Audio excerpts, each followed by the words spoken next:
Hoy vamos a adentrarnos en un análisis crítico y muy profundo de un documento histórico bastante polémico. Este texto detalla toda una serie de supuestas intervenciones de los Estados Unidos en América Latina durante la Guerra Fría. Y bueno, quiero dejar clarísimo desde ya que nuestro objetivo aquí no es tomar partido de ninguna manera, sino de construir de forma totalmente académica las afirmaciones del autor para entender exactamente cómo estructura su argumento. Es fundamental saber analizar fuentes primarias y secundarias con rigor. Así que comencemos con esta teoría.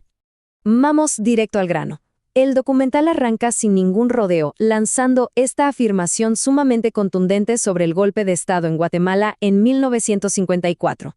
Según el texto, la caída de este gobierno no fue para nada un levantamiento orgánico o espontáneo, sino una operación completamente orquestada desde adentro por la CIA. El autor usa este evento en particular para poner las cartas sobre la mesa desde el minuto 1.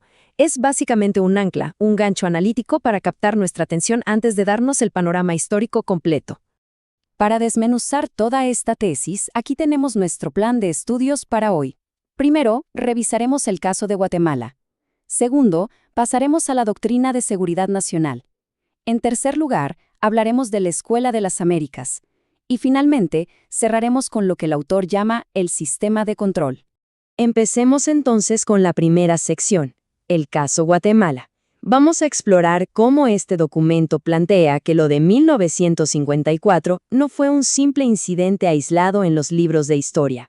De hecho, el autor lo enmarca como el catalizador de todo un patrón sistémico, como una especie de efecto dominó regional.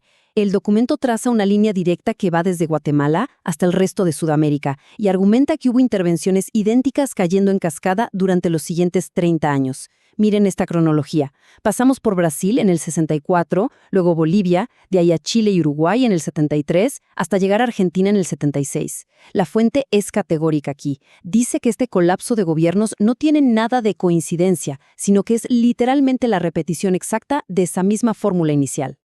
Bien, pasemos a nuestra segunda sección, la doctrina de seguridad nacional. Aquí el texto analiza el marco teórico que supuestamente justificó todo este patrón.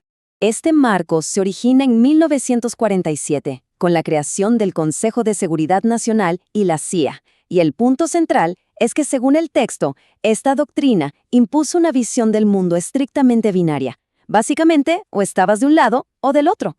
Occidente, con Estados Unidos a la cabeza, representaba el bien absoluto, y la Unión Soviética era etiquetada universalmente como el mal.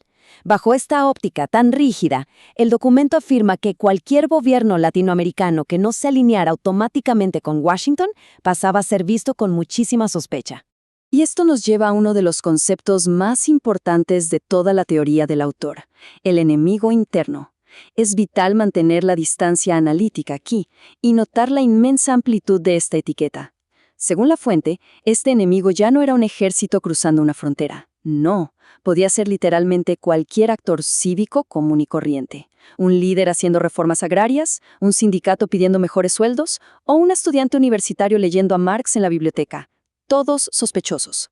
La afirmación aquí es que bajo este paraguas doctrinal, el simple activismo social de todos los días fue recategorizado como una amenaza existencial y subversiva. Avanzamos a nuestra tercera sección, la Escuela de las Américas. Ya vimos la teoría, así que ahora el texto nos presenta la institución física. Según el autor, este fue el lugar exacto que se usó para poner en práctica toda esa doctrina binaria a nivel continental. El documento destaca esta instalación militar creada en Panamá y hace mucho énfasis en su extensa línea de tiempo. Estamos hablando de un lugar que, nos dice la fuente, operó sin parar durante casi 40 años, con el único y exclusivo propósito de entrenar a las fuerzas militares de toda América Latina. Imagínense la escala operativa de esto. Aquí es donde el texto detalla las acusaciones más graves de todo su análisis. Sostiene que lo que se enseñaba ahí no era cómo defender fronteras de forma tradicional, para nada. El plan de estudios estaba enfocado casi exclusivamente en tácticas de contrainsurgencia civil. El documento enumera métodos sumamente perturbadores: infiltrar movimientos sociales paso a paso, usar la tortura de forma sistemática durante los interrogatorios y ejecutar desapariciones forzadas sin dejar absolutamente ningún rastro. Es más, la fuente asegura que hasta existían manuales específicos redactados por la misma CIA para impartir formalmente cada una de estas técnicas. Para conectar toda esta teoría con la realidad histórica pura y dura, el texto identifica a varios graduados de esta escuela que luego tomaron el poder absoluto en sus respectivos países. Menciona específicamente a Augusto Pinochet en Chile, a Jorge Rafael Videla en Argentina y a Hugo Banzer en Bolivia. El argumento del autor es bastante directo. El hecho de que estos regímenes usaran las mismas tácticas represivas no fue un accidente ni una casualidad, sino el resultado directo de haberse sentado en las mismas aulas a recibir exactamente la misma formación institucional. Y hay una frase en el material original que ilustra esto a la perfección. Escuchen bien, el título que los unificaba no era su país, era su método. Es una cita poderosísima porque nos muestra claramente cómo el texto intenta derribar la idea de que estas eran dictaduras nacionalistas operando de forma aislada. Lo que nos propone es una especie de hermandad metodológica, forjada en Panamá. Finalmente llegamos a la cuarta y última sección de nuestro análisis, el sistema de control. Aquí hacemos un zoom out, pasando de lo institucional a una visión mucho más macro. El documento desglosa cómo operaba todo este engranaje para mantener el control político y económico a través de un aparato de 3 capas. El paso 1 es la ideología, el requisito fundamental de convencer a las Fuerzas Armadas de que la gran amenaza era su propia población. El paso 2 es la logística, todo el esfuerzo material de darles entrenamiento, fondos y armamento. Y el paso 3 es la narrativa, que es el marco discursivo necesario para poder proyectar todo esto a nivel internacional, justificándolo como una noble defensa de la democracia. Y tenemos que detenernos un segundo en esa última capa, la narrativa. Según el autor, esto era absolutamente crucial. Sin el control de los mensajes, la ideología y la logística se habrían derrumbado al instante por la condena internacional. El documento afirma, con muchísima convicción, que todo el sistema dependía casi en su totalidad de controlar lo que decían los medios de comunicación. Esa justificación pública era el verdadero motor. Era lo que permitía que estas intervenciones ocurrieran a plena luz del día, frente a los ojos del mundo entero. Todo esto nos lleva directo a la tesis central del documento. La fuente nos dice que América Latina no fue solo una región con daños colaterales accidentales de la Guerra Fría. Para nada.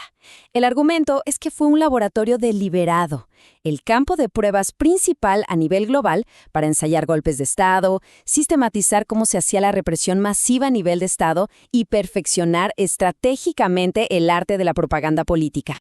Para cerrar esta lección académica, el documento nos deja con un argumento final súper intrigante sobre la rentabilidad de controlar la información. Sí, como postula el texto, cambiar las narrativas y alterar la opinión pública resultó ser muchísimo más barato, eficiente y duradero que ejecutar actos de violencia explícita. Bueno, el verdadero ejercicio para nosotros como estudiantes de historia es aplicar este marco al presente. ¿Cómo se manifiesta este mismo principio de eficiencia narrativa en las estrategias geopolíticas de hoy en día? Analizar la historia siempre es el primer paso para descifrar cómo funciona el mundo actual. Así que les dejo este gran desafío. Reflexionemos profundamente sobre esta pregunta con todos los datos que hemos deconstruido hoy. Nos vemos en la próxima clase.